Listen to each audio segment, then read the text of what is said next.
So, leaky gut is this condition that's become increasingly common over the last decade, particularly here in the West. The conventional term for this condition is intestinal hyperpermeability, which is a mouthful.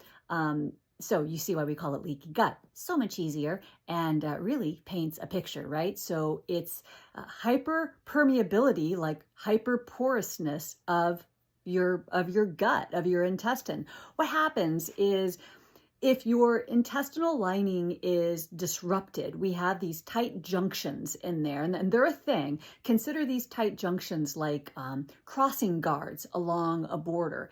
And these crossing guards, they get weakened, they get compromised, or they get loose.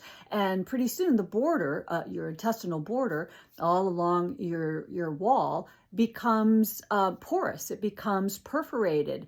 It becomes easy to get through, right? So toxins, bacteria, undigested food, that kind of funk, literally leaks through the porous lining of your intestinal wall, and thus we get the term leaky gut. Yeah, it's no good. What happens, the result is a host of immune disruptions, neurological conditions, systemic inflammation, not to mention a frickin' bellyache, right? Nobody's got time for that. So there are a host of causative factors for leaky gut, but many of them honestly can be addressed using the simple kind of common sense tools of Ayurveda. So for example, a disruption in the circadian rhythm or lack of routine. Yes, that's a causative factor for leaky gut.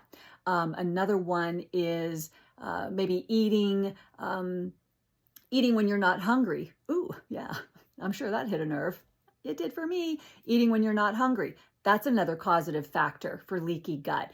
And how about eating too many heavy, cold, raw foods? And I'm looking specifically at you, smoothie lovers, because that's also a causative factor for leaky gut. Now, those are three factors that you can, if they describe you, you can course correct those pretty quickly, and you can do so without pills, without powders, and without supplements, just using the simple old school wisdom of Ayurveda.